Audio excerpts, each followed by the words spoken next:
బట్టి మేము స్తుతిస్తున్నాం. మీరు చేసిన అనేక మేళ్లకు ముఖ్యంగా యవ్వన బిడ్డలు అనేక మంది మీరు రివైవల్ చేస్తున్నారు. వారి యవ్వన జీవితం మీకు సమర్పించడమే కాకుండా దైవ అనేకులకు వాక్యం ప్రకటించే బిడ్డలుగా వారి జీవితాన్ని మీరు వాడుకుంటున్నందుకు ఆత్మల భారం కలిగి ఆత్మల వెతుకు వెంటాడడానికి మీ కృపాంశాన్ని దయచమని ప్రార్థిస్తున్నాం. మీరు మమ్మల్ని మాకిచ్చిన రక్షణ, విలువైన రక్షణ ప్రభువా, మేము రక్షణ పొంది ఎంతమంది రక్షణలోకి నడిపించామని ప్రతి దినం ఆత్మ పరిశీలన చేసుకోవడానికి ప్రతి దినం ఎంతమందికి వాక్యం చెప్పామని ప్రభు బలలో పాలు పొందిన మేమందరము పరిశీలించుకునే జ్ఞానం కలగచేది కాక మీ ఉచితమైన కృప చెప్తాం. ప్రతి వారం మా ప్రభ నా తండ్రి మీ నామమును గణపరచు విధానంలో మీరు ఐక్యం అవటానికి మీ యొక్క దైవ జనన మరణ పునరుద్ధరణ జ్ఞాపకం చేసుకోవడానికి మీ యొక్క శరీరంలో రక్తంలో పాల్పంచుకునే ఎంత గొప్ప ధన్యత మీరు మాకు ఇచ్చారు. అందుకు మీకు ఎంత స్తుతించా కూడా తక్కువే. దైవ మీకే స్తోత్రం, మీకే స్తోత్రం, మీకే స్తోత్రం, మీకే స్తోత్రం, మీకే స్తోత్రం, మీకే స్తోత్రం. ప్రభు శరీరంలో రక్తంలో ఎవ్వరు కూడా నా ప్రభావ నిర్లక్ష్యం చేయకుండా దైవ మీ శరీరంలో రక్తంలో పాల్పొందిన ప్రతి బిడ్డ మిమ్మల్ని ప్రకటించలాగా మీ శక్తి సహాయం దాయిచదు కాక దైవ నీకే స్తోత్రం, నీకే స్తోత్రం, నీకే స్తోత్రం. మేము ఒప్పుకున్న దాన్ని చేపట్టే జ్ఞానం కలుగచేయమని ప్రార్థిస్తున్నాం. స్తోత్రం. ఒప్పుకోకపోయినా పర్వాలేదు, కానీ ఒప్పుకొని చేయకపోతే అది ఎంత భయంకరమైన ఉగ్రతలో దైవ నా తండ్రి మేము ఇశ్రాయేలులో 400 సంవత్సరాలు వారు మీ ఉగ్రత అనుభవించారు. దైవ నా తండ్రి యాకోబు 21 సంవత్సరం మీరు మాట్లాడలేదు. దైవ ఇశ్రాయేలుతో 400 సంవత్సరాలు మౌనంగా ఉన్నారు.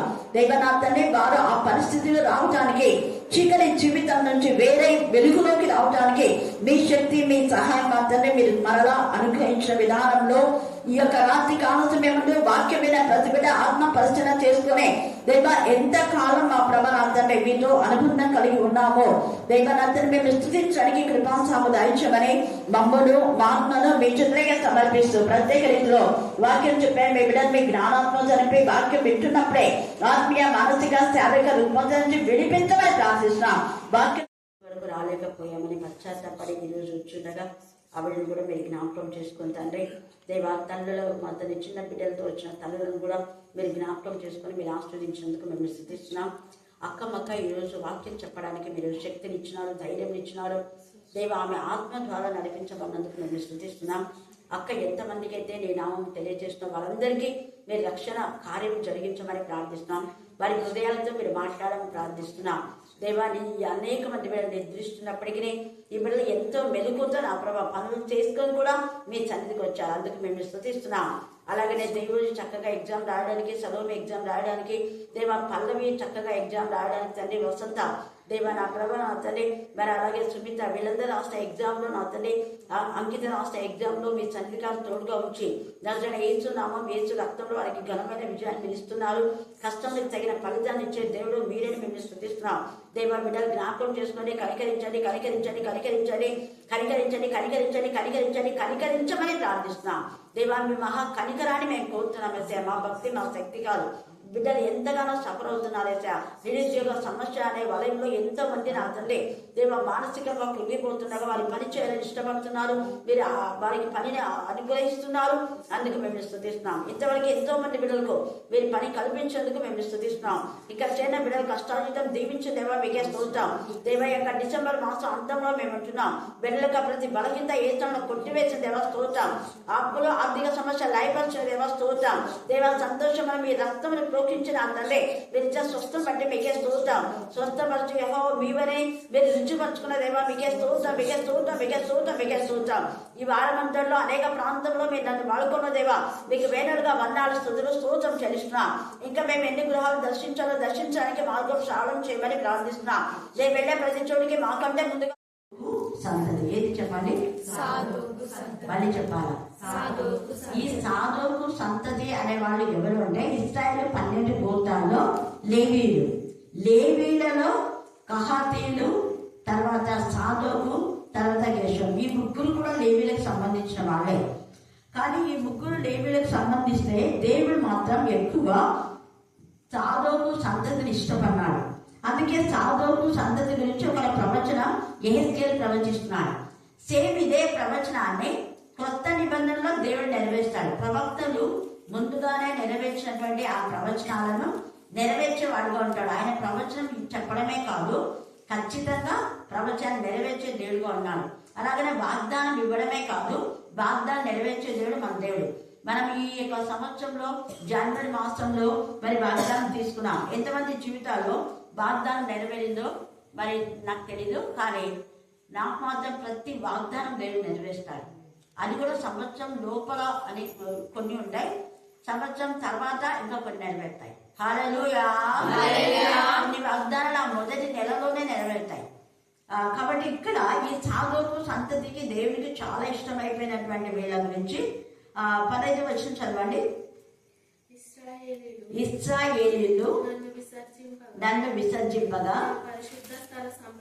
నా పరిశుద్ధ స్థల సంరక్షణ కనిపెట్టు సాదోకు సంతతి వారకు లేవీయులైన యాజకులు పరిచర్య చేయుటకై నా సన్నిధికి వచ్చి, వారే వేరే వాళ్ళు రాకూడదు, వారే నా సన్నిధిని నిలిచి వేరే వాళ్ళు రాకూడదు. తేటగా మాట్లాడుతున్నాడు. దేవుని యొక్క ఆజ్ఞ అతిక్రమిస్తే అది పాపం, ఆజ్ఞ అతిక్రమమే పాపం. ఇలాగ సాదోకు సంతతిని దేవుడు ఏర్పాటు చేసుకుంటే ఆజ్ఞను అతిక్రమించి కొరహు వాళ్ళు అన్ని అగ్నిని బయట నుంచి తీసుకొచ్చి మేము కూడా అర్పించవచ్చు కదా, మీరేనా అర్పించేది అనేసి చెప్పినప్పుడు ఈ యొక్క అహరోను సంతతి కూడా అప్పుడు దేవుడు ఏర్పాటు చేసుకున్నాడు. వీళ్ళంతా సాదోకుకు సంబంధించినటువంటి వాళ్ళే. అయితే అప్పుడు కోరహులు వాళ్ళు అన్ని అగ్ని తీసుకుని అర్పించడానికి పోతే దేవుడు వెంటనే ఉగ్రుడైపోయి కోపావేశంతో అక్కడ వాళ్ళు ఇంకా ఆ ధూపపీఠం దగ్గరికి పోక ముందే ఆ మందిరంలో భూమి నెరలు విడిచి దాదాపు 200 మంది సెకండ్లో కన్ను రెప్ప తెరిచి మూర్చే లోపల పోయినారు. మళ్ళీ భూమి యథాప్రదంగా ముడుచుకుంది. వాళ్ళ సహకరించినటువంటి చాలా మంది తొట్టిగాండి 4,700,000 మంది వాళ్ళు చనిపోయారు. సంఖ్య 16లో చివరిలో ఉంటుందండి, మీరు అంతా చదువుకోండి. ఎంత భయంకరంగా దేవుని ఆజ్ఞను అతిక్రమిస్తే ఎంత శోధనలు వస్తాయని తెలిసి కూడా భయం విడిచి పాపం చేస్తున్నారు. దేవుడు అంటున్నాడు, కనీసం ఈ పరిస్థితులను పట్టైనా మీరు భయపడి దేవునికి లోబడి, ఎందుకంటే ఈ పరిస్థితులు రావడానికి కారణం కూడా మరి ఎక్కువ మంది నాశనం కాకుండా ఉండడం కోసం కొన్ని ఈ యొక్క సిచ్యువేషన్ చూసి వాళ్ళు మాట్లాడేమో దేవుడు ఎంత ఆశపడుతున్నాడు, కానీ అలాగా చేయటం లేదు. ఇంకా ఈ సాదోకు సంతతిని ఏర్పాటు చేసుకుని వాళ్ళకి ఏమేమి ఆయన చెప్తున్నా అంటే, ఎప్పుడన్నా ఆ యొక్క రక్తంలో నా సన్నిధికి వచ్చి వారే సన్నిధి నెచ్చి క్రొవ్వును రక్తంలో నాకు అర్పించుదురు, ఇదే ప్రభువు యెహోవా వాక్కు. వారే నా పరిశుద్ధ స్థలంలో ప్రవేశించురు. పరిశుద్ధ స్థలంలో ప్రవేశించే వారు కూడా వాళ్ళే. పరిచర్య చేయుటకై వారే నా బల్ల ఎద్దుకు భక్తులు, వారే నేను అప్పగించిన దాన్ని కాపాడుదురు. ఎంత బాగా వారిని గురించి చెప్తున్నాడు. ఇదే ప్రభువు యెహోవా వాక్కు. వారు లోపలి ఆవరణం గుమ్మలోకి వచ్చినప్పుడు జనపనార బట్టలు ధరించుకునేవారు. ఇంత చేసి వాళ్ళ వస్త్రాల గురించి ఎంత ప్రత్యేకత. ఇక్కడ దేవుడు ఇంత ప్రత్యేకత ఇవ్వడానికి కారణం ఏంటంటే ఆయన రాజు ప్రభుల ప్రభు. రాజుల రాజుగా ఉన్నటువంటి దేవునికి పరిచయం చేసేవాళ్ళు ఎంత రాజకీయ స్థితిలో ఉండాలి. జనపనార అంటే చాలా ఖరీదైనది పట్టు వస్త్రం. యేసయ్య యొక్క చొక్క ఖరీదైనది కాబట్టే సెలవ వేసే ముందు ఆయన చొక్కాను తీసేసి చీట్లకు వేసినారు. ఎవరికి వస్తుందా అన్ని పట్టు వస్తాలు అవి చాలా ఖరీదైనవి. మీరు మామూలుగా టీవీలలో చూస్తుంటారు, అంటే రాజకీయ నాయకులు దేవుని మందిరాలకు వాళ్ళ దేవతల దగ్గరికి వెళ్ళేటప్పుడు పూజారులకు పట్టు పీతాంబరాలు సమర్పిస్తారని విన్నారా? పట్టు ఆ పూజారులు పట్టే వేసుకోవాలి, పట్టు వస్త్రాలు లేకుండా పూజలు చేయకూడదు. ఇది ఇక్కడ నుంచి నేర్చుకున్నారు వాళ్ళు, ఇక్కడ నుంచే తీసుకున్నారు. అలాగనే ప్రతి దైవజనుడు కూడా పట్టు వస్త్రాలే ధరించాలి వాక్యానికి సాధంగా. అయితే అప్పట్లో అలాగే చేసేవారు. నాన్న ఎప్పుడు అదే లాల్చి అన్నారు కదా, అంటే ఇంతవరకు ఉంటుంది జిబ్బాన ఏమంటుంది మీకు, మేము లాల్చి అంటాము. అదే అలాగా వాళ్ళు వేసుకుంటారు అప్పట్లో. ఇప్పుడు పాస్టర్స్ ఎట్లంటే ఇట్లా ఉన్నారు, కానీ అప్పట్లో వాళ్ళు అదే. లేదా ఇదే నారబట్టలు అనేది కాకుండా కాటన్ కూడా వేసుకోవచ్చు. ఎందుకంటే చెమట పుట్టించనివి, ఇవి చెమట పుట్టించేవి కాదు. అక్కడ వాక్యం తేటగా చెప్తున్నాడు తండ్రి అయిన దేవుడు. వాళ్ళు జనపనార బట్టలు ధరించుకునేవాళ్ళను.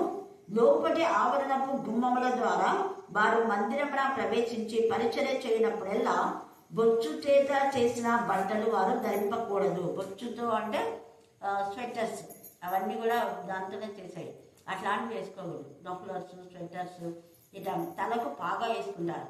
మఫ్లర్స్ పెట్టకూడదు, కానీ ఆ పాగా అదే పట్టు దాంతో చేసినటువంటి పాగానే. పాగా చుట్టారు కదా, మీకు తెలుసు కదా పాగా అంటే అదే.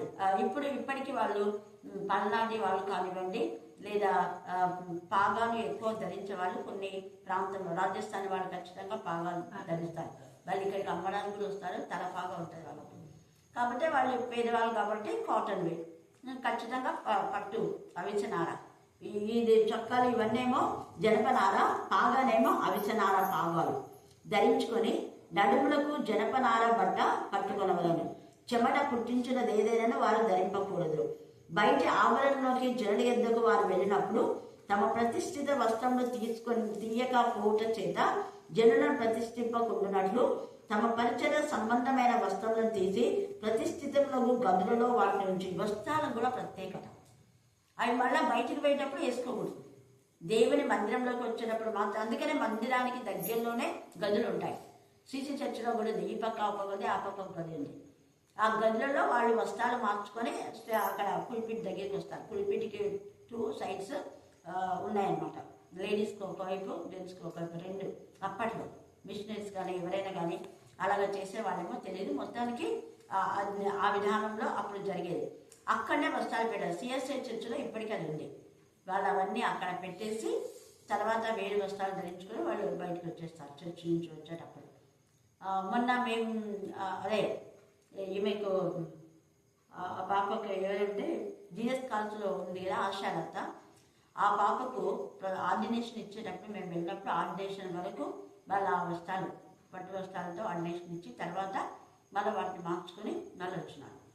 ఎందుకంటే ఇప్పటికీ కొంతమంది సిఎస్ఐ చర్చి వాళ్ళు దాన్ని పాటిస్తున్నారు. మన వాళ్ళు ఎవరు పాటించడం కూడా ఇష్టానుసారంగా చేస్తుంటారు. వాళ్ళు దైవజనులు, యాజకులు అనే వాళ్ళు ఎలా ఉండాలనేది ఇక్కడ తేటగా ఉంది. వాళ్ళు ఆ విధానంలోనే వాళ్ళు ఉండాలి. చెమట పుట్టించకూడదు.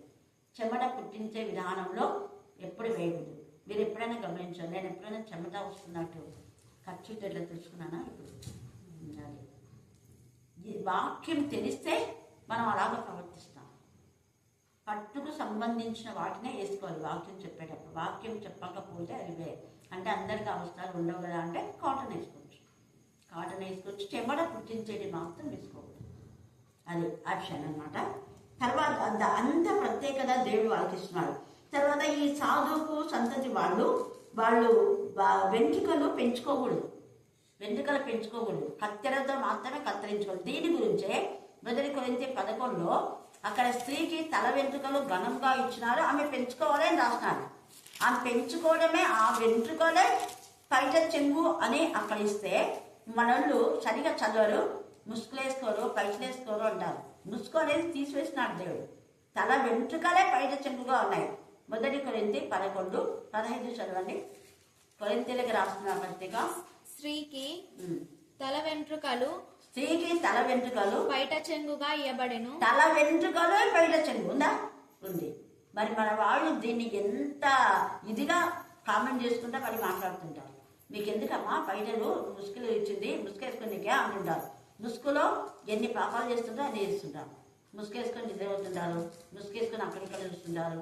మాస్కులు వచ్చినాయి, మొత్తం వేసుకొని ఎక్కడికంటే ఎక్కడికి వెళ్ళిపోతుంటారు కనపడకుండా మనుషులు. ఈ ముసుగులను దేవుడు తీసేస్తున్నాడు. ఇక్కడ తల వెంట్రుకలే ఘనము, అవి పెంచుకునే ఘనము. ఆ తల వెంట్రుకలు కత్తిరించుకోకూడదు. కత్తిరించుకొని వాక్యం చెప్పకూడదు. అక్కడ ఉంది. స్త్రీ తల వెంట్రుకలు కత్తిరించుకుంటే ఆమెకి ఏమవుతుంది? బోడి చేసినట్టు. కత్తిరించుకొని బోడి తలతో వాక్యం చెప్పకూడదు అనేది వాక్యంలో ఉంది. దాన్ని తప్పుడు వేళ వర్ణిస్తున్నారు మనోళ్ళు, తప్పుడు బోధకులు.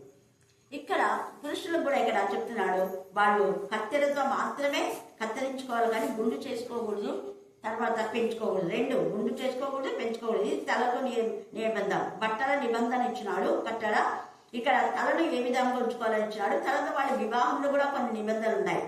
ఏమని అంటే క్షమించండి, ఇంకా ఆవరణలోకి వెళ్ళినప్పుడు, చొచ్చినప్పుడు కానీ, బయటికి వెళ్ళినప్పుడు, లోపలికి వచ్చినప్పుడు కానీ ఏ యాజకుడు ద్రాక్షారస పానం చేయకూడదు.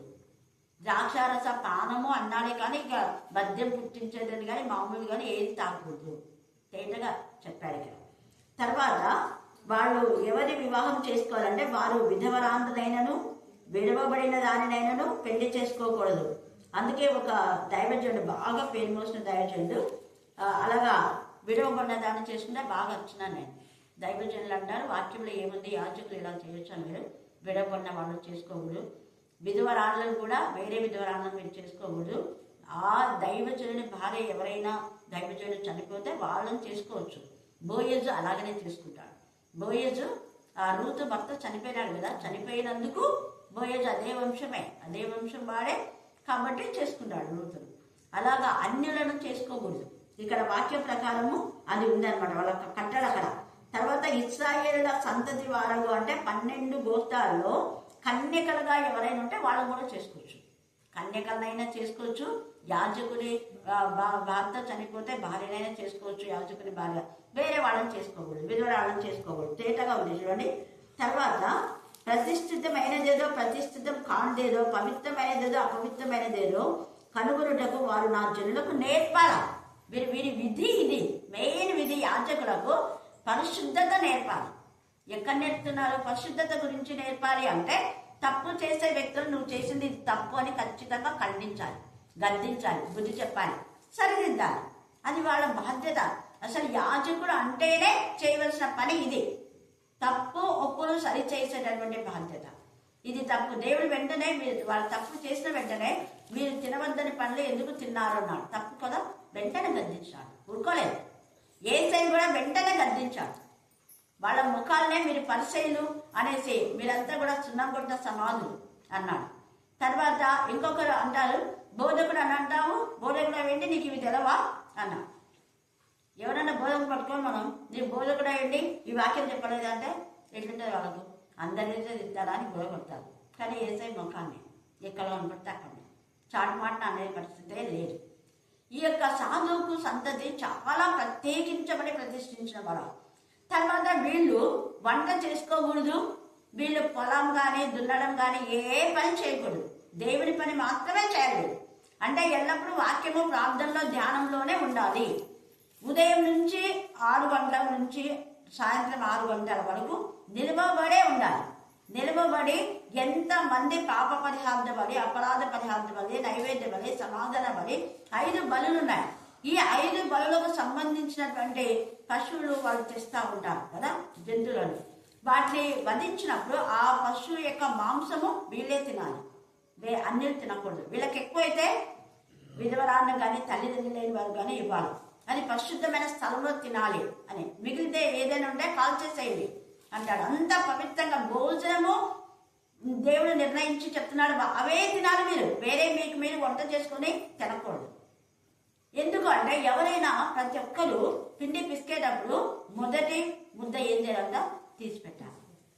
ఇది అప్పటి నుంచి వచ్చింది. హిందువులు పాటిస్తున్నారు, మనలో పాటించారు. మనలో ఒకప్పుడు అమ్మ ఉన్నప్పుడు పాటించినారు. అమ్మ ఉన్నప్పుడు ఇక్కడ గుడి వాళ్ళు పిడికిళ్ళ బియ్యం అని తెచ్చేవాళ్ళు. అంటే మొదటి ముద్ద అంటే అది చెడిపోతుంది కాబట్టి వాళ్ళ యొక్క జ్ఞానంతో మిషనరీస్ చెప్పింది అనమాట. మొదటి పిడికల బియ్యం వండేటప్పుడు కొన్ని పిడికల బియ్యం తీసి పెట్టారు ఒక బాక్సులో. అవన్నీ ఎక్కువైన తర్వాత ఎవరైనా తల్లిదండ్రులు లేని వారికి, పేదవాళ్ళకు, లేక పేద పాస్టర్లు కూడా ఉంటారు కదా కొంతమంది, వాళ్ళకి ఇవ్వడము చేసేదమ్మా. నాకు బాగా గుర్తుంది. శిఖారాలకు కూడా ఇచ్చేది. శిఖారాలు కూడా పేదవాళ్ళే.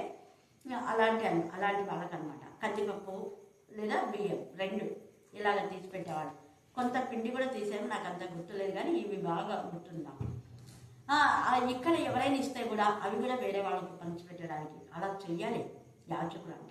యాజకులు అంటే తమ పుట్టను మాత్రమే పోషించుకోవడం కాదు. కానీ వీళ్ళు ఇక్కడ తేటగా రాయబడింది, పిండి పిసికే ప్రతి ఒక్కరు కూడా మొదటి పిడికలు యాజకుల దగ్గర తీసుకొని రావాలి. లేదా మొదటి చపాతి అనుకోండి, ఏదైనా చేస్తే ఇదే ఇక్కడ చూడాలి. రొట్టె చేస్తే పిసికిన పిండిలో మొదటి ముద్ద 30 వచనం చదవండి. ప్రతిష్ఠితములకు వస్తువులన్నీ వారివి. ప్రతిష్ఠితములకు వస్తువులు అంటే ఇక్కడ ఏంటి అర్థము? ఈ వస్తువులు కూడా వాళ్ళు మొక్కుకొని ఉంటారు, దేవుడికి మొక్కుబడి.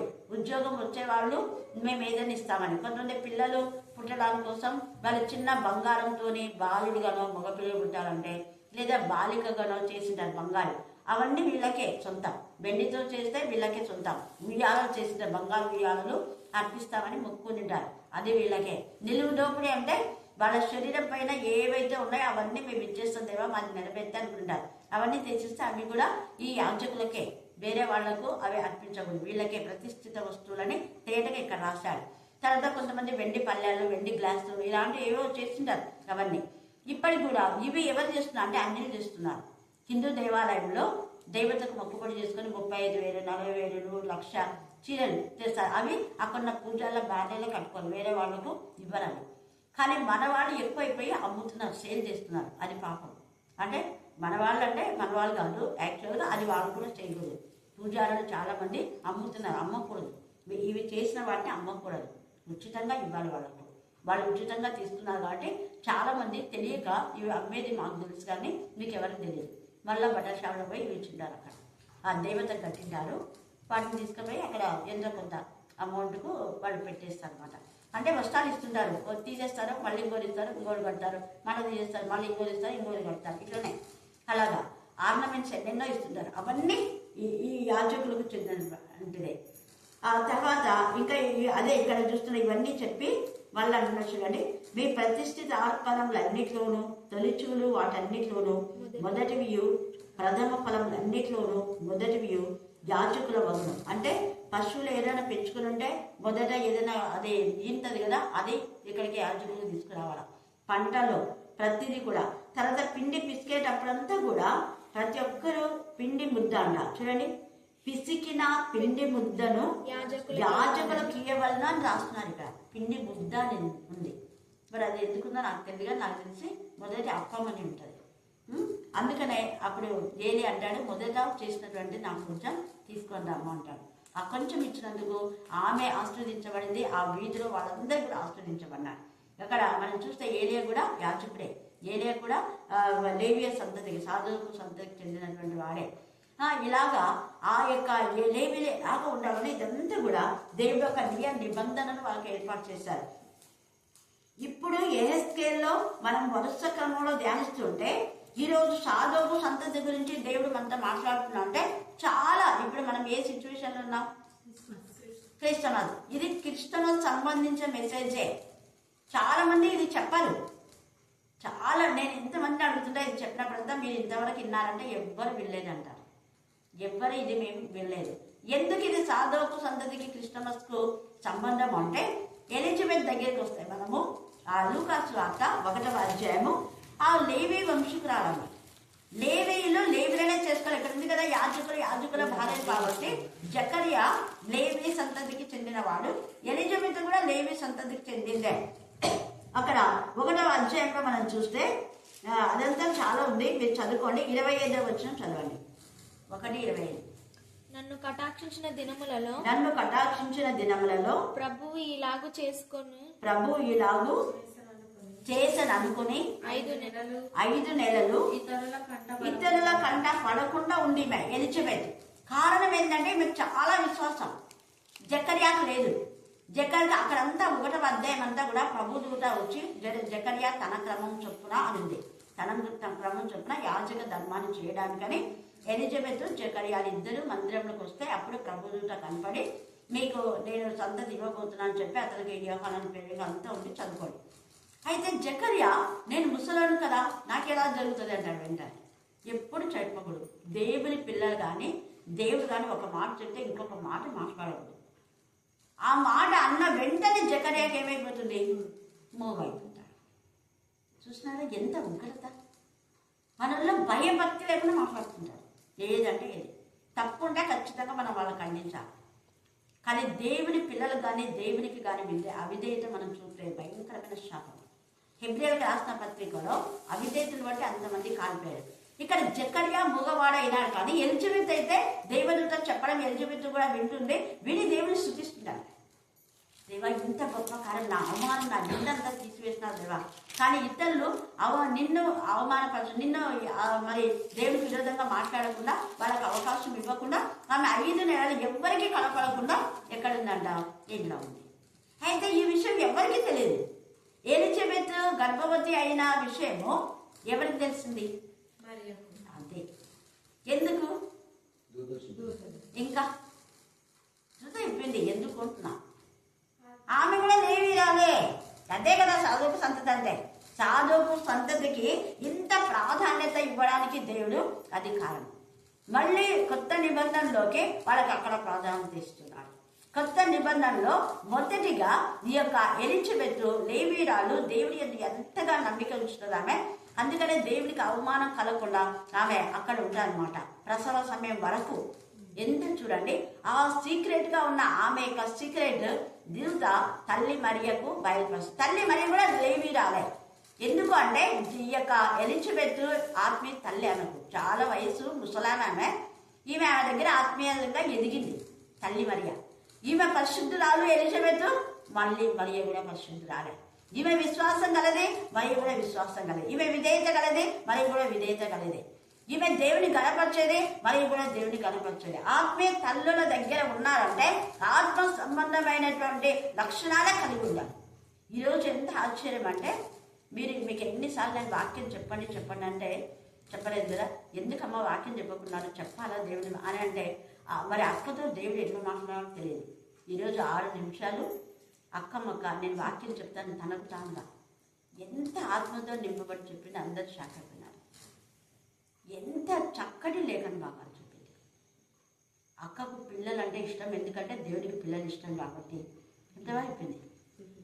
దేవుడు విన్నారా, దేవుడు మన పిల్లలను మీరు మంచిగా స్కూల్కు మంచిగా తయారు చేసి పంపిస్తారు. వాళ్ళు గలీజ్ చేసుకొని వస్తారు, గలీజ్ చేసుకొని వచ్చినారు కదా అని తిట్టి ఊరుకుంటారా? ఉండరు కదా. వెంటనే ఆ చొక్కాలు తీసేసి శుభ్రం చేస్తారు. అలాగనే మనం ఎన్నిసార్లు దేవునికి విరోధమైనటువంటి మన శరీరాన్ని అపవిత్రం చేసుకుంటే దేవుడు మనం శుద్ధి చేస్తాడు. ఎంత బాగా అట్లా శుద్ధి చేయడానికి ఇక్కడ దేవుడు అక్కని పంపించినాడు. మనకు ఎన్నిసార్లు మనం గర్దిస్తుందంటే మనం శుద్ధి చేస్తుంది అని అనుకోవాలి. ఆమె భాషలో చెప్తుంది అట్లా అనమాట అని. ఆమెకు వచ్చిన భాషలో ఎంత తేటగా చెప్పింది.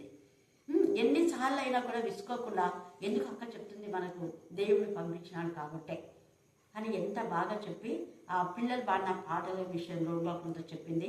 తర్వాత అన్నిలకు మనం తెలిసినది వేరే వాళ్ళకి కూడా చెప్పాలి. చెప్తేనే వాళ్ళు మారుతారు, చెప్పకుంటే వాళ్ళు ఎట్లా మారుతారు? మారారు. మనం దేవుడు రక్షణ ఇచ్చినాడు ఎందుకు అంటే ఇతరులకు చెప్పడం కోసమే. ఎంత బాగా చెప్పింది.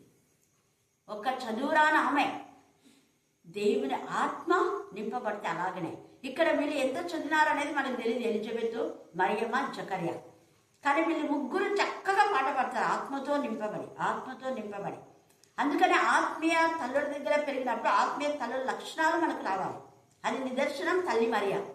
అందుకనే దూత ఎప్పుడైతే చెప్తుందో వెంటనే ఆమె వేరే వాళ్ళతో షేర్ చేసుకోవాలి. మరియ ఎక్కడికి వెళ్ళింది? ఎలిజబెత్ వృద్ధాప్యంలో ఉంది. ఈమె చిన్న బాలిక చెప్పాలనుకుంటే ఎందుకు వెళ్ళింది? ఈమె సంతోషం చెప్పడానికి ఒకటి, ఇంకొకటి ఆమెకు పరిచర్య చేయడానికి వెళ్ళింది. అయ్యో వృద్ధాప్యంలో ఎలిజబెత్కు గర్భంతో ఉందా? పాపం ఎవరు చూస్తారు? ఆమెకి ఎవరు లేరు కదా, వాళ్ళిద్దరే వృద్ధులు, పిల్లలు లేరు, ఎవరు బంధువులు కూడా ఉన్నారో లేదో తెలియదు. ఆమెకి ఎవరు చూస్తారు? వెంటనే ఆమె దగ్గరికి వెళ్ళి 3 మాసములు ఆమె దగ్గర ఉంటుంది ప్రసవ సమయం వరకు. ఎందుకంటే 6 నెలలు తేడా. ఆమె ప్రసవ సమయం అయినాక వచ్చింది. హల్లెలూయా, హల్లెలూయా, హల్లెలూయా. చూడండి, తల్లి మరియా ప్రెగ్నెంట్ అయినా కూడా ఆమె ఎంత ఇదిగా అక్కడ ఎలిజబెత్కు పరిచర్య చేసింది. చాలా మంది ప్రస్తుతం ఒకప్పుడు ఉన్నటువంటి స్త్రీలు వాళ్ళు ప్రసవ సమయం వరకు ఎంత పని చేసేవాళ్ళు. కానీ ఇప్పుడు ప్రెగ్నెంట్ అయినారంటే అయిపోయారు. ఈడున్న ప్లేట్ తీసి అక్కడ పెట్టారు, ఈడున్న కాఫీ కప్పు తీసి అక్కడ పెట్టారు, కానీ మంచం కాడికే రావాలి. అందుకనే సిజరీన్, అందుకనే గుండెకోత, అందుకనే అబార్షన్స్. ఎక్కువగా పని చేయాలి. ఎందుకు అంటే మా ఆంటీ చెప్పేది, మా అమ్మ అంట ప్రసవ సమయానికి 5 నిమిషాల ముందు వరకు కూడా తెస్తాను. నేను అలాగే అన్ని బెల్లు కొట్టేసి 9 గంటలకు నేను మా అమ్మ ప్రసవించినప్పుడు నన్ను చర్చి వెళ్ళి కొట్టిందంట. 9 గంటలకు బండంతా చేసేసి కొట్టిన తర్వాతనే వెంటనే 2 నిమిషాల్లోనే నేను జన్మించిన అంట. 9 గంటలకు 9వ తేదీ సెప్టెంబర్లో నేను జన్మించాను, ఆదివారం. అందుకే నాకు విశ్రాంతి సెలవు. నేనంటే విశ్రాంతి అని పెట్టకూడదు కదా, సంభావన దినం కదా అది. అంటే ఆదివారం సెలవు అంటే బాగుంటుందని విశ్రాంతి సెలవుని పెట్టాను.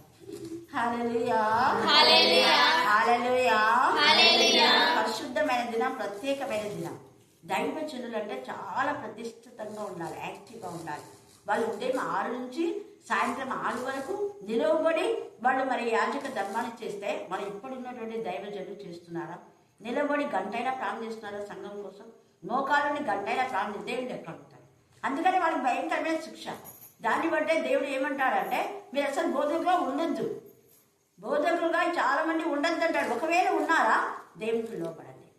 ప్రజల కోసమే, తమ ప్రజల కోసమే వాళ్ళుగా ప్రత్యేకపరచుకొని వాళ్ళ ప్రజల కోసమే వాళ్ళు అలాగా మరి దేవుని సన్నిధిలో నిలవబడి ప్రార్థన చేయాలి. ఎంత ఇదిగా ఉంది ఈ యొక్క తల్లి మరియా. మనం చూస్తే చూడండి అక్కడ ఆమె అందుకే అంటుంది 25వ వచనంలో, ఇప్పుడు చదివినారు కదా 1వ అధ్యాయం 25, మరొకసారి చదవండి. నన్ను కటాక్షించిన దినములలో చేసుకొననుకొని 5 నెలలు ఇతరుల కంట పడకుండా ఉంది. తర్వాత 39వ వచనం చదవండి. ఇప్పుడు తల్లి మరి అక్కడికి వెళ్తుంది. ఆ దినములందు మరియ లేచి ఆ దినములు ఏంటంటే ఎలిజబెత్ ప్రెగ్నెంట్ గా ఉన్న ఈ దినాలలో మరియ లేచి యూదా ప్రదేశంలోని కొండ సీమలోనున్న ఒక ఊరికి త్వరగా ప్రెగ్నెంట్ లేడీస్ అంత త్వరగా పోతారా? సరే, త్వరగా వెళ్ళి జకర్యా ఇంటిలో ప్రవేశించి ఎలిజబెత్తుకు వందనము చేసి అక్కడున్న ఎలిజబెత్ ఆత్మీయ తల్లికి వందన వచ్చాం. మనలో ప్రైజ్లాడ్ చెప్పడానికి కూడా ఇష్టపడరు కొంతమంది. చూసారా, వందన వచనం అంటే చాలా బ్లెస్సింగ్స్ ఉంటాయి. ఎవరైనా ప్రైజ్లా అంటే గాడ్ బ్లెస్ యూ అనాలి. నేను ప్రైజ్లా అంటూ మనసులో గాడ్ బ్లెస్ యూ అంటుంటా. ఎప్పుడు గాడ్ బ్లెస్ యూ అంటుంటారా అని కూడా కొంతమంది అంటుంటారు. ఇక్కడ వందన వచనం చేసింది. చేయగానే ఏమైంది చూడండి. ఎలిజబెత్ మరి యొక్క వందన వచనము వినబడగానే ఆమె గర్భంలో శిశువు ఏమైనా అంట గంతులు వేసిన అంట. లేవీల వంశం. ఏమి లేవీలే రాలే సాదోకు సంతతి. ఎంత ప్రాధాన్యత యెహెజ్కేలులో సాదోకు సంతతి గురించి దేవుడు ప్రత్యేకంగా రాయించి ఉంచాడు ఇక్కడ. అలా సాదోకు సంతతిలో నుంచి వచ్చినటువంటి వాళ్ళే ఎలిజబెత్. సాదోకు సంతతి నుంచి వచ్చినటువంటి లేవీలే తల్లి మరియా. ఎందుకు తల్లి మరియకే లేవీ వంశానికి చెందినటువంటి మరియలోనే దేవుడు ఏర్పాటు చేసుకున్నా అంటే వాళ్ళు నిరంతరం నా సన్నిధి ఉండాలని ఇక్కడ చెప్పారు కదా దేవుడు. ప్రవచనం కదా ఇక్కడ చూడండి ఎంత చక్కగా అంటున్నాడు. ఇక్కడ 15వ వచనం దాకా మనం చదివాం కదా. సాదోకు సంతతి వారగు లేవీయులైన యాజకులు పరిచర్య చేయటకే నా సన్నిధికి వచ్చి వారే నా సన్నిధిని నిలిచి కృపను రక్తమును నాకు అర్పించుదురు. ఎంత బాగా చెప్తున్నారు. వారే నా పరిశుద్ధ బల్ల యొద్ద కూడా వారు ఉండాలి. ఎల్లప్పుడూ వారే వారే వారే అంటున్నాం. ఈ ప్రవచనం నెరవేర్చబడడం కోసమే తల్లి మరియా గర్భాన్ని దేవుడు ఏర్పాటు చేసుకున్నాడు. ఆమె గర్భవాసం నుంచే యేసయ్య. అందుకనే యేసయ్య యూదా వంశము లేవి. యూదులు రాజులు, లేవీయులు యాజకులు. దాన్ని 2 బేస్ చేసుకుని మనం 1 పేతురు 1 అధ్యాయం కాదు 1 పేతురు 2వ అధ్యాయం 9వ వచనంలో మనల్ని దేవుడు రాజులైన యాజకుల గుంపులో చేర్చాలంట. అంటే యేసయ్య ద్వారా డబుల్ బ్లెస్సింగ్స్ మనకు. యేసయ్య ద్వారా మనం లేవి వంశానికి చెందిన వాళ్ళం, రక్షణ పొందిన వాళ్ళు. యేసయ్య ద్వారా యూదా వంశానికి చెందిన వాళ్ళు. యూదా లేవి వంశానికి చెందిన వారిగా యేసయ్య రక్తము మనం తయారు చేస్తుంది. క్రీస్తు వంశావళిలో చేర్చబడిన వాళ్ళు యూదా వంశస్థులు, లేవి వంశస్థులు. లేవి వంశస్థులకున్న యాజకత్వాన్ని దేవుడు మనకిస్తున్నాడు. అలాగనే మరి యూదాకి ఇచ్చినటువంటి రాజవంశంలో మనం చేరుస్తున్నాడు. అందుకే మీరు you are not ordinary peoples, extraordinary అని చెప్పేది. రామసులైన యాజకంలో మనం చేర్చడం. మనం బెగ్గర్స్గా ఉండకూడదు. ఎవరి కానుకలు ఇస్తారా, ఎవరిస్తే ప్రార్థన చేయాలా అనేది అనుకోకూడదు. యాజకులు రాజుల కంటే ఎక్కువగా ఉన్నత స్థితిలో ఉంటాం. హల్లెలూయా, హల్లెలూయా, హల్లెలూయా, హల్లెలూయా, హల్లెలూయా, హల్లెలూయా. ఇక్కడ తల్లి మరియా వందన వచనం వినగానే గర్భంలో శిశువు గంతులు వేస్తా అంట. ఇక్కడ కూడా చాలా మంది అంతా ఉంటుంటారు. మీరు ప్రార్థన చేస్తుంటే మాకు ఇలాంటి కానీ వాళ్ళ యొక్క మరి వాళ్ళకు ఏమేమి ప్రేరేపణ కలుగుతుందో అవన్నీ చెప్తుంటారు నాతో. ప్రశాంతి కానీ, రత్న కానీ వాళ్ళంతా కూడా చెప్తూ ఉంటారు. తర్వాత చదువు. అంతటా ఎలిజబెత్ కూడా ఏం చేసింది? ఆమె వెంటనే పరిశుద్ధాత్మతో నిండుకుంటున్నాడు. మొదట ఇక్కడ పరిశుద్ధాత్మతో నింపబడినటువంటి ఆమె ఎలిజబెత్. ఆల్రెడీ పరిశుద్ధాత్మ ద్వారానే యోహాను గర్భంలో ధరించింది. ఇప్పుడు ఇంకా నింపబడింది. బిగ్గరగా ఇట్లనను స్త్రీలలో నీవు ఆశీర్వాదింప. చూడండి ఎంత ఇదిగా అక్కడ మరియను ఏంటి మరియా నువ్వు ఇలాగా ఏం పని చేశావు నువ్వు, అసలు ఎలా గర్భవతి నువ్వు, ప్రదానం చేయబడినావు కదా, పెళ్లి కాలేదు కదా, అవన్నీ ఎక్స్ట్రా మాట్లాడిందే మేము ఒక్క మాట మాట్లాడాలి. ఆత్మీయ తల్లి కాబట్టి అర్థం చేసుకుంది, ఇది దేవుని ప్రణాళికనే ఆమెకు అర్థమైపోయింది. వందన వచనం చేయగానే ఇంకా ఏం చెప్పలేదు అక్కడ మరి ఏం చెప్పక ముందే ప్రవచన రూపంగా ఆత్మలో ఉంది కాబట్టి ఆమెకు అంతా గ్రహించేసి తెలిసిపోయింది. పరిశుద్ధాత్మ ద్వారా ఇక్కడ తల్లి మరియకు ఎంత చక్కగా నువ్వు స్త్రీలలో ఆశీర్వదించబడిన దానం, తర్వాత నీ గర్భఫలం కూడా ఆశీర్వదించబడిన. తల్లి ఆశీర్వాదకరంగా ఉంటే పిల్లలు ఆశీర్వాదకరంగా ఉంటారు, గుర్తుపెట్టుకోండి. ఇక్కడ తల్లి మరియకు ఇచ్చిన ఆశీర్వాదాలు పిల్లలకు వస్తున్నాయి. తల్లి ఆశీర్వాదంగా లేకపోతే పిల్లలు ఆశీర్వాదంగా ఉండదు. క్లారిటీగా ఇక్కడ దేవుడు మనతో మాట్లాడుతున్నాడు. అబ్రహాము సంతతి, అబ్రహాము ఆశీర్వాదాలు తన సంతతి తదనంతరం ఇస్సాకు ఇచ్చినాడు, యాకోబుకు ఇచ్చినాడు. మిగతా వాళ్ళు రెబ్బేలేసుకుంటే పోయినాయి ఆశీర్వాదం. లోతు అబ్రహాం నుంచి వేరైపోయినాడు, ఆశీర్వాదాలు లేవు, అన్ని పోగొట్టుకున్నాడు, శాపం వచ్చేసింది. ఇద్దరు బిడ్డలు కూడా శక్తమైన వాళ్ళే. కాబట్టి ఇక్కడ ఎంత చక్కగా చెప్తున్నాడు. ఇంకా చదువు. ఇక్కడ ఏమంటుంది చూడని, ఏం చెప్పలేదు కానీ నా ప్రభు తల్లి అంటుంది. చూసావా, చిన్నది ఆమె పుట్టబోయే శిశువు యొక్క కుమారుని తనకి ఎంతగా హెచ్చిస్తుంది. ఆయన నా ప్రభు అమ్మ, ఆమె కూడా శ్రేష్టమైన కుమారునే కనబోతుంది. తగ్గించుకొని నా ప్రభువు తల్లి నా దగ్గరికి వచ్చి నాకు ఎలాగో ఆశ్చర్యపోతుంది. అమ్మ నువ్వు నా దగ్గరికి రావటం నేను తల్లి, నేనే నీ దగ్గరికి రావాలి అన్నట్టుగా. నేను నీ దగ్గరికి వస్తామని అనుకునే లోపల ఒకవేళ మరి వచ్చిందేమో తెలియదు. ఎందుకంటే ఈమె ఒకవేళ బయటకు వెళ్తే అందరూ చూస్తారు అన్నట్టు ఈమె పోకుండా ఉంది. కానీ ఈమె నుంచి ఎలాగో ప్రాప్తించాను. ఇదిగో నీ శుభవచనం నా చెవిన పడగానే, మరియేమో అంటుంది, ఇదిగో తల్లి మరియా నీ శుభవచనం నా చెవిన పడగానే గర్భంలో శిశువు ఏం చేశాడ, గంతులు వేస్తున్నారు. హల్లెలూయా, హల్లెలూయా, హల్లెలూయా. అదే మా ఆంటీ వాళ్ళు అమ్మ అన్ని మా ఆంటీకి పంచుకునేది, తన యొక్క పర్సనల్ విషయాలన్నీ కూడా. అలా పంచుకున్నప్పుడు గిప్సన్ దొర గారు నాకు పేరు పెట్టే అదే ఆ టైం అవన్నీ చెప్పినప్పుడు అమ్మ మా ఆంటీతో చెప్పిందంట, గిప్సన్ దొర గారు ముందుగా ఈ పాపకు పేరు పెట్టారు నాకు తెలీదు, కానీ ఒక దైవచర్యతో ఈమె నామకరణం చేయబడుతుందని మాత్రం నాకు అర్థమైపోయింది అని చెప్పేదంట అమ్మ. అలాగా వాక్యం ఎక్కువ చదివేదంట. నేను మా అమ్మ కడుపులో ఉన్నప్పుడు చాలా చాలా వాక్యాలు.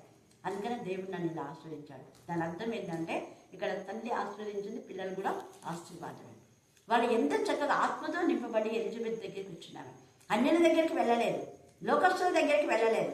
దేవుని పిల్లలు పరిశుద్ధ సహవాసంలోనికే వస్తారు, ఎక్కడికంటే అక్కడికి వెళ్ళారు. ఇద్దరు అనుబంధం ఆత్మతో ఇద్దరు నింపబడినారు. ఇక్కడ మరియా నింపబడింది, ఎలిజబెత్ నింపబడింది. ఇప్పుడు ఎలిజబెత్ పాడినటువంటి పాట ఇది. అందుకే 1వ అధ్యాయంలో 3 పాట పాడినారు. కొత్త నిబంధనలో మొదటి గాయకురాలు ఎలిజబెత్. హల్లెలూయా, హల్లెలూయా, హల్లెలూయా, హల్లెలూయా, హల్లెలూయా. అందుకని ఈమె ఆత్మతో నింపబడి పాడిన పాటనే అది. చెప్పండి, పాట ప్రవచనంతో పాడుతుంది. చదువు. ప్రభువు ఆమెకు తెలియజేయించిన మాటలు సిద్ధించును కనుక నమ్మిన ఆమె ధన్యురాలు. నమ్మిన ఆమె ఏమంటా బాగా ధన్యురాలు. నిజంగా అదే మాట, స్త్రీలలో నువ్వు ఆశీర్వదించబడినదాను అన్నది. ధన్యురాలండి, నీ గర్భఫలం ఆశీర్వదించబడింది. ఇన్ని బ్లెస్సింగ్స్ ఇచ్చింది. ఆ తర్వాత మరియ పరిశుద్ధాత్మతో శక్తితో నింపబడి ఆమె కూడా మళ్ళీ మాట్లాడుతుంది. చదువు. అప్పుడు మరి ఇట్లనను నా ప్రాణము ప్రభువును కనపరచును. నా ప్రాణము చూసినవా, తనకు పుట్టబోయే శిశువు ప్రభు అని వెంటనే గణపరుస్తుంది. ప్రభు ఎంత గొప్పదన్నట. ఆమె నా కొడుకు ఏదోలే అని నార్మల్గా మాట్లాడలేదమ్మే. నాకు పుట్టబోయేవాడు ప్రభువు, ఆయన నాకు ప్రభువు అయినా కుమారుడైనా నేను ఆయన గౌరవించాలి, ఆయన మాట నేను వినాలి అన్నట్టుగా మాట్లాడుతుంది. ఆయన తన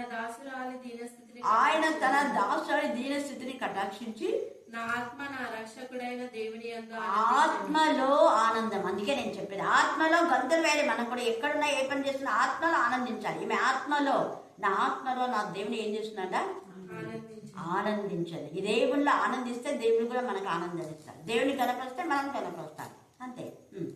సర్వశక్తుడు నాకు గొప్ప కార్యములు చేశాడు. చూడండి, గొప్ప కార్యములు చేసినాడే పాడుతుంది ఆమె. ఇంకా గనుక ఇది మొదలుకొని అన్ని తరముల వారంటే ఇప్పుడు తరముల వారు కూడా మరి తల్లి మరియను పూజించడానికి కారణం అదే, కానీ పూజ చేయకూడదు. ధన్యురాలని ఆమెను గురించి మనం ఇలా ధ్యానం చేసుకోవాలి. ఆమెకి ఇచ్చిన విశ్వాసం, ఆమెకున్న పరిశుద్ధత, పరిశుద్ధమైన కన్యక. దేవుడికి ఇష్టమైనటువంటి ఎంతో మంది కన్యకల్లో యేసు జన్మించాడని తెలిసినప్పుడు ఆ ప్రవచనం, ఆ కన్యక గర్భవతి కుమారుని కన్నుని విన్నటువంటి ప్రవచనం ఎంతో మంది ఎదురు చూశారన్న. చాలా మంది కన్యకలుగా నన్స్గా మారిపోయినారు. వాళ్ళు వివాహం చేసుకోకుండా చాలా సంవత్సరాలుగా వేచున్నారు. అయితే తండ్రి అయిన దేవుడు అంతమందిలో ఏమైనా ఒక్కదాన్ని ఏర్పరచు. నా ప్రియురాలు, నా పావురం ఒక్కతే సుందరి. నేను నల్లని దాననైనను సౌందర్యవంతురాలు. బయటికి నల్లని దానికే ఉండొచ్చు, కానీ నా హృదయ సౌందర్యం చాలా సౌందర్యంగా ఉంది. అలాగనే తండ్రి అయిన దేవుడు మన సౌందర్యం చూసి మన నల్లతనాన్ని చూడలేదు. మనలో ఆయన కూడా ఏమంటున్నాడు? నా సహోదరి, నా సుందరి అంటాడు కదా. నా ప్రాణ ప్రియురాలు, నిష్కలంకురాలు, నా సహోదరి, ప్రాణేశ్వరి అంటాడు. నా ప్రాణ ప్రియురాలు మనం, నాకు బిడ్డవు నువ్వు అన్నట్టుగా మాట్లాడతాడు. అలాగా నువ్వు సుందరివి, అధిక సుందరివి అంటాడు. సుందరమైన మన జీవితాన్ని తండ్రి అయిన దేవుడు సౌందర్యంగా మనం మలచాలని ఆయన ఇష్టపడుతున్నాడు. ఆయన ఇష్టానికి మనం విధేయత చూద్దాం. ఈ రాత్రి కాల సమయంలో తల్లి మరియా పాడిన పాట, ఎలిజబెత్ పాడిన పాట చాలా మార్మికంగా ఉంది అక్కడ. తర్వాత ప్రవచన రూపకంగా తల్లి మరియా అంటుంది, గర్విష్ఠుల గద్దెను దింపుతావు, దీనులను సింహాసనము ఎక్కిస్తావు. కీర్తన 113లో పెంట కుప్ప బయట నుంచి దీనులను పైకి లేవనెత్తువాడు ఆయన. దేవుడు ఈ లేఖన భాగం దీవించి ఆశీర్వదించుగాక. ఆమేన్, ఆమేన్, ఆమేన్. రేపు ఆదివారం రోజు మందిరంకి వచ్చి మీ మందిరంలో గడిపే వాక్యాన్ని, మిమ్మల్ని స్తుతించే వాక్యాన్ని, మీ వాక్యాన్ని తెలుసుకునే వాక్యాన్ని, అలాగే కృత విషయాలు మీ మందిరం తెలుసుకొని ఆత్మీయంగా ఎదిగే వాక్యాన్ని మీరు మాత్రం దయచేసిన విధానం బట్టి మీకు వందనములు. ప్రభు ఈ సమయం చూడక ఎంతోమంది మట్టుకు మాట్లాడినారు, కానీ తండ్రి మీరు మాకు ఈ అవకాశాన్ని ఇచ్చి మీ మందిరంకి వచ్చే భాగ్యం దయచేశారు. అందులో కూడా మీకు వందనం చెల్లిస్తున్నాయా. ప్రభు తండ్రి వాక్యం చెప్పిన అక్కడ మీరు జ్ఞాపకం ఉంచుకున్నాయా. మీ ఆత్మశక్తితో మీరు మాట్లాడిన ప్రతి మాటను బట్టి కూడా మీకు వందనం చెల్లిస్తున్నాను. మీ వాక్యపరంగా తెలియని ప్రతి ఒక్క విషయం తండ్రి మీ అందరం ప్రతిదినం తండ్రి తెలుసుకునే భాగ్యాన్ని మీరు మాకు దయచేశారు. అందులో బట్టి కూడా మీకు వందనములు. మీ ఆత్మ నుంచి, మీ ఆత్మశక్తి ద్వారా మీరు మా అందరితో మాట్లాడి మమ్మల్ని అందరినీ మీరు పరిశుద్ధపరుస్తున్నందుకు మీకు వందనములు. ప్రతిదినం తండ్రి ఆత్మీయతలో మమ్మల్ని నిర్వహిస్తూ ప్రభావ ప్రతిక్షణం తండ్రి పరిశుద్ధతను కాపాడుకునే భాగాన్ని మీరు మా అందరికి దయచేసిన విధానం బట్టి మీకు వందనములయ్యా. ప్రభావించిన తండ్రి వచ్చిన ప్రతి బిడ్డను మీరు జ్ఞాపకం ఉంచుకోండి, మీ ఆత్మశక్తితో నింపండి, వారికి కావాల్సిన ప్రతి అవసరతను మీ చిత్తాంశనాలు తీర్చిద్దండి.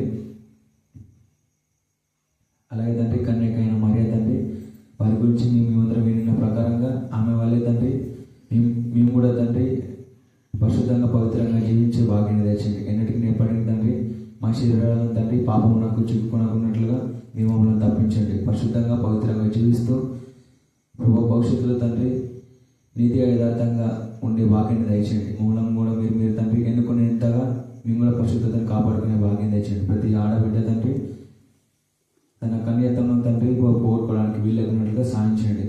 మీ బిడ్డలను తండ్రి పేరు మీరు జ్ఞాపకం ఉంచుకున్నాయా. ఏ బిడ్డ తండ్రి ఎటువంటి తండ్రి ఈ లోకాన్సైనా వాళ్ళకి తండ్రి చిక్కుకొనకున్నట్లుగా, వారి మాటలకు లొంగిపోయి తండ్రి వారి శరీరంలో తండ్రి పాటు చేసుకోకున్నట్లుగా ప్రభు మరియా ఎలాగైతే మీ వాక్యం వినుకుంటూ మీ వాక్యాసరంగా జీవిస్తూ వారి తల్లిదండ్రులకు లోబడి తన కన్యత్వం ఎలాగైతే కాపాడుకుందో ప్రతి ఆడబిడ్డకు మీరు ఆ పరిశుద్ధతను, ఆ పవిత్రతను మీరు మీ ప్రతి ఆడబిడ్డకు దయచేయండి. అలాగే మేము తీసుకుపోయిన అమౌంట్ 5,000 మాత్రమే తీసుకుపోయినాము. ఇక్కడ నా రసాలు 7,000 అంటే సిట్ క్యానింగ్కి 6,000 అయితే ఉంది. దేవా తండ్రి నాయన, ఎందుకు నాకు ఇంత ఆరోగ్యం ఏం బాగాలేదు, ఎంత 5,000 సిట్ క్యానింగ్కి ఎందుకు తీసుకోవాలని ఆలోచన పడింది. మాకొద్దు, ఒక మాత్రము కడుపు మాత్రమే తీయాలి, నా కడుపు నొప్పి ఉంది, అంత క్యానింగ్ నాకు వద్దు అనుకున్నా. దేవాలయకు వందనాలు. చిన్న క్యానింగ్ తీపించుకుంటే నీకు ఏది లేదు, ఇన్ఫెక్షన్ అయిందన్నారు. ఆడిపోయినాక ఒక క్యానింగ్ తీసుకొని వచ్చినాము.